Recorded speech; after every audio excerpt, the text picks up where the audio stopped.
Arkadaşlar, kanalımıza hoş geldiniz. Bugün size fırfırlı askılı salopet yapmaya çalışacağım, göstereceğim. Ben önce başladım, şöyle 60 ilmek. Bu salopet 1-2 yaş arası örüyorum şu anda. İpim Nako Kaliko, şiş numaramda 4 numara. 60 ilmek başladım. 60 ilmeği 9 sıra bir düz bir ters lastik ördükten sonra 11 sıra düz örgü örüyorum. Ben şimdi 7 sıra örmüşüm. Şöyle sayıyoruz. Bunu 11 sıra ördükten sonra bir sıra haroşa yapacağım. 11 sıra devam ettireceğiz.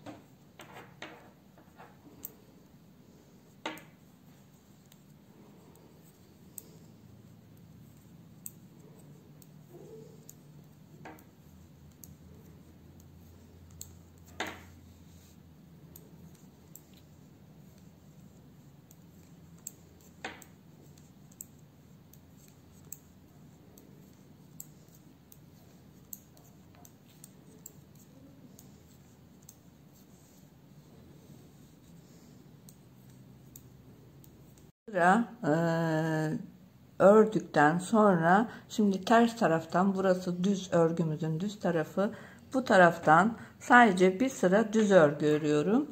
Düz örgü ördükten sonra yine aynen devam ettireceğim. Sadece şu düz tarafa haroşe gelsin diye.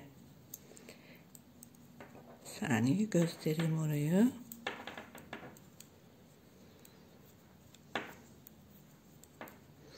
Şöyle bu taraftan, bu düz tarafından haroşa belli olsun diye bir sıra haroşamızı yapıyoruz. Tekrar yine düz örgümüze devam edeceğiz. Bu sırayı böyle geçelim. Bir haroşamızdan sonra yine 11 sıra düz örgü örüyoruz. Tekrar ters taraftan düz örüp ön tarafımızda bir haroşa oluşturuyoruz. Bu işlemi 3 kere yapacağız. Bir kere yaptık, 2 kere daha yapacağız. Sonra 9 sıra yine böyle düz örgü örüp oraya gelinceye kadar örün siz. Ondan sonrasını ben tekrar göstereceğim. Evet arkadaşlar, ben bu son sırayı böyle bitirdim. Tekrar söyleyeyim, 10 sıra düz örgü örüp 3 sıra haroşa yaptıktan sonra düz sırada düz örgü örerek kapatıyoruz. Şimdi diğer fırfırı da ben yaptım. 2 tane daha fırfır yapacağız buraya. Yalnız önemli püf noktası, bu taraftan şişimizi geçirmeyeceğiz. Bu taraftan geçireceğiz ki buradan bu taraftan düz örgüyle artırma yapalım. Şimdi tekrar orayı göstereyim nasıl yaptığımızı. Şöyle 60 tane şişimi geçiriyorum.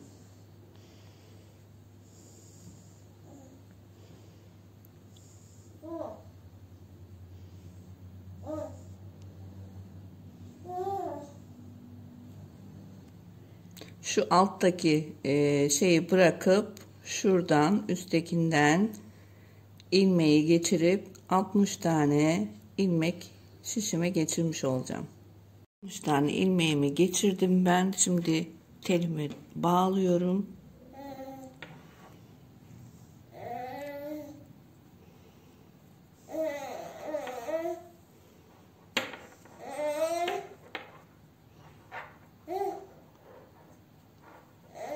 Burada da tekrar bir ilmekten 2 tane çıkaracağız. Burada da 60 ilmek, 120 ilmek yapmak için bir ilmekten 2 tane çıkartacağız. Tekrardan aynı şeyi. Evet.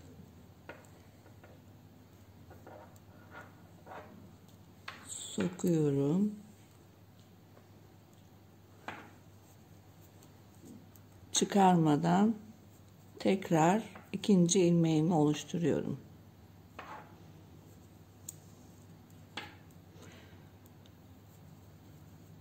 Artırmamız böyle. Aynı yine 10 sıra düz örgü öreceğiz. 3 sıra haroşe ve sonunda da düz örgüde kapatıyoruz.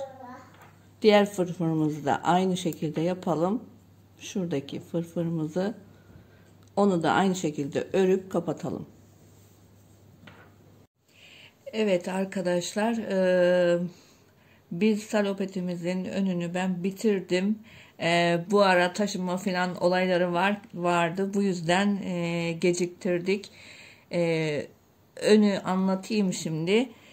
Burada 60 ilmeğimiz vardı. Kenarlardan 10 tane ilmek bırakarak ben bu içinden 40 tane ilmek geçirdim.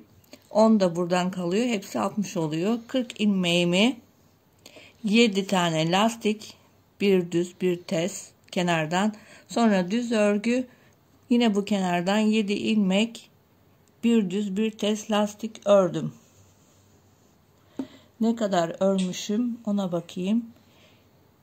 1 2 3 4 5 6 7 8 9 10 11 12 13 14 15 16 17 18 20 21 22 23 25 sıra örmüşüm. Sonra tekrar bir düz bir ters lastik örüp iki kenardan da ilikler açıp yine 3-4 sıra örüp kapatmışım. Önü yaptığım gibi arkaya da buraya şimdi arka ön gibi değil, 15 ilmekten sonra 30 ilmek alıyorum. 15 ilmekte burada 15 tane ilmeği bırakıyorum. Şurada 30 tane ilmek alıp örgümü devam ettireceğim. Nasıl yapılacağını göstereyim. 1 tane ilmeğimi bıraktım burada. Şimdi 15 taneyi şöyle geçireceğim. 1 2 3 4 5. Şurada 15 ilmek kalana kadar 30 tane ilmeğimi geçiriyorum.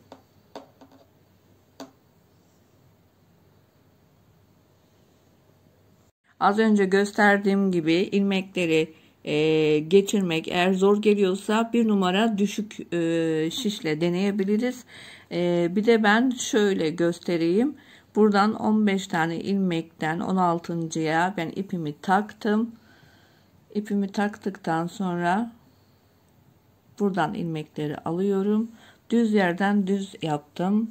Şimdi ters yerden böyle göstereyim.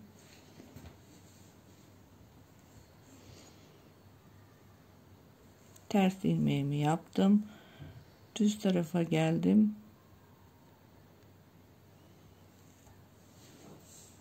Böyle de ilmeklerinizi oluşturabilirsiniz.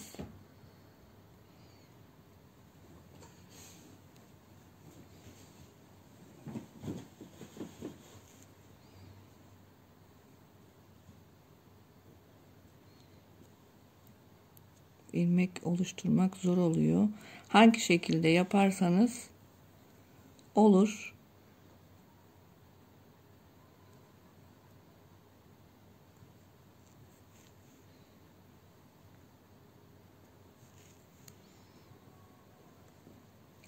Şimdi 30 tane ilmeğimi geçirdim. Arkaya dönüyorum. İlmeklerimi geldiği gibi aynen bir düz bir ters olarak lastik öreceğim. İlk sıramızı boş alıyorum. Ters, düz, ters, düz. Böyle bir süre bu şekilde bir düz bir ters lastik öreceğiz. Evet, arkadaki lastiğimizi 30 ilmek 25 sıra ördüm. Şimdi 15-15 ayıracağım. Ayrı ayrı öreceğim. Şöyle başlıyorum.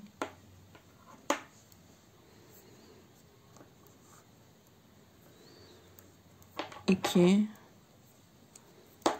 3, 4, 11, 12, 13, 14, 15. Buradan 2 tane askımızı askı şeklinde yapacağız. Ayrı ayrı öreceğiz. Şimdi diğer tarafa da ipliğimi bağlıyorum.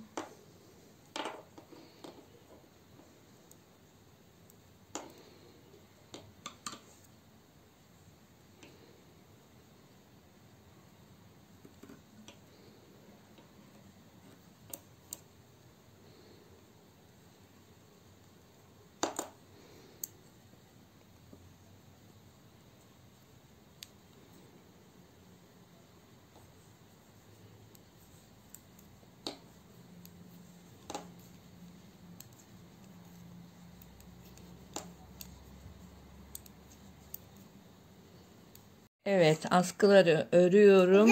Askıları da 40 sıra örüp kapatalım. Şu an benim 37 sıra oldu. 3 sıra daha öreceğim. Sonra kapatacağım.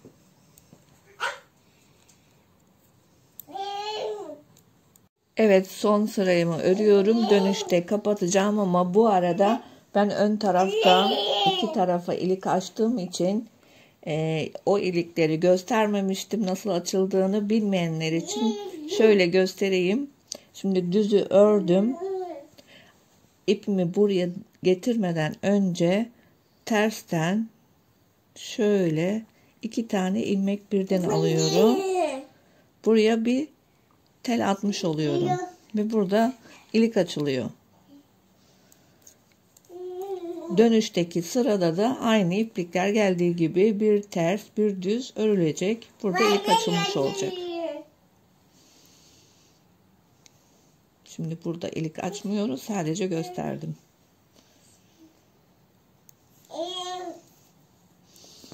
Bu sıramı yaptıktan sonra ilmeklerimi kapatacağım.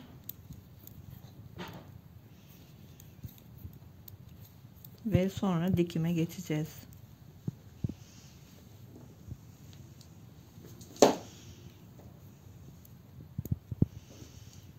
Düzden kapatıyorum. Düz yapıp hep şöyle.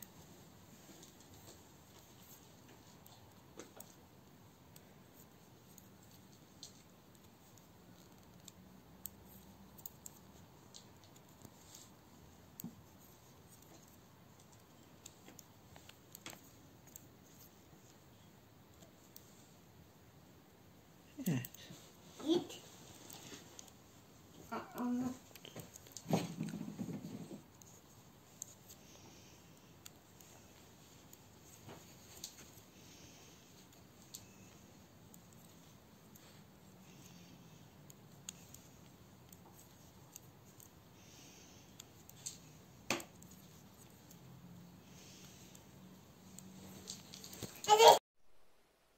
Evet, sadopetimizi bitirdik. Şimdi dikim işlemine başlıyorum ben. Onu göstereyim. Yanlardan önce dikeceğiz. Sonra fırfırlarını birleştireceğiz. Şöyle ipliğime iğnemi geçirdim. Önce ipimi sabitleyeyim.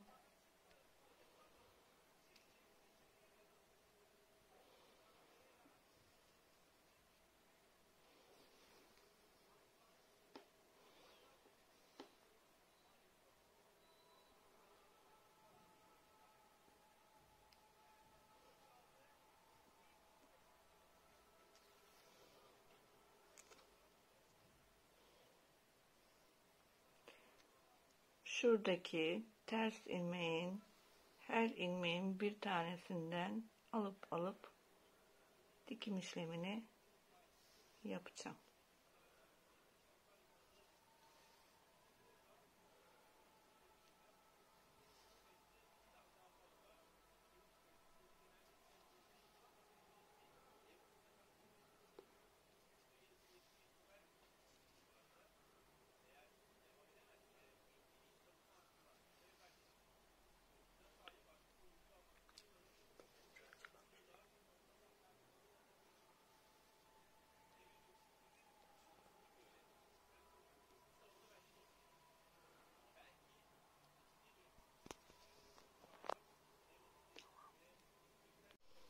Evet, şimdi şuraya fırfırların dibine geldim. Şöyle bu fırfırı sonra birleştireceğimiz için sadece düz tarafını ilk ördüğümüz yeri birleştiriyoruz.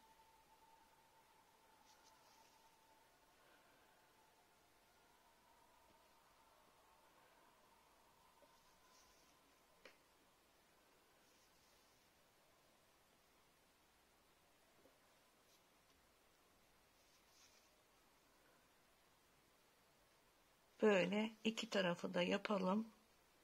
Fırfırları da birleştirirken göstereceğim.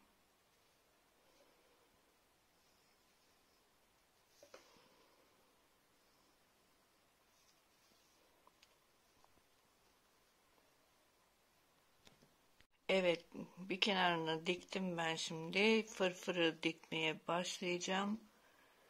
Fırfırın bir kenarından ipi geçirdim. Şöyle ikisini birleştiriyoruz.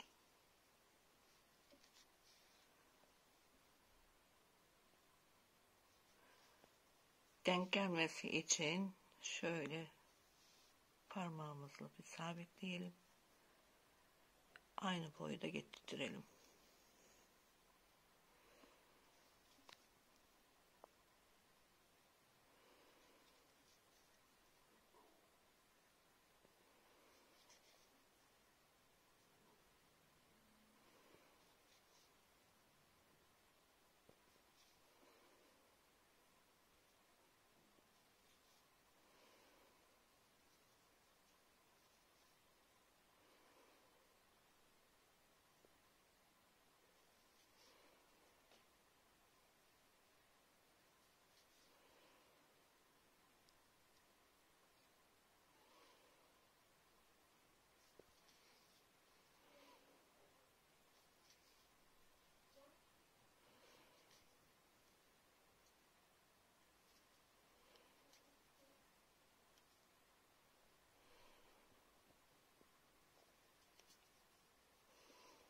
Evet.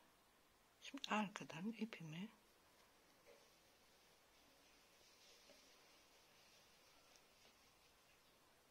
yürütüp keseceğim.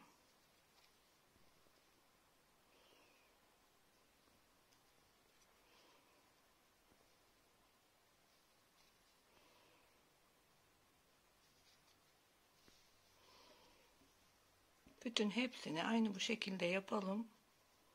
Diğer tarafa da aynı şekilde yapalım. Bitirelim. Evet, salopetimizi ben bitirdim. Bütün kalmış ipliklerimi içeriye tığla geçirdim. Düğmelerimi de diktim. Düğmeleri boyuna çocuğunuzun göre ayarlayabilirsiniz veya şurada yedek 2 tane daha dikebilirsiniz. Şöyle gösteriyorum. Hafif nemli bir ütüyle de çok güzel olacaktır. Ben Arya'ma giydireceğim. Merak ediyorum nasıl olacak diye. Bu arada kanalımıza abone olmayı unutmayın ve beğeni tuşuna basalım lütfen. Teşekkürler.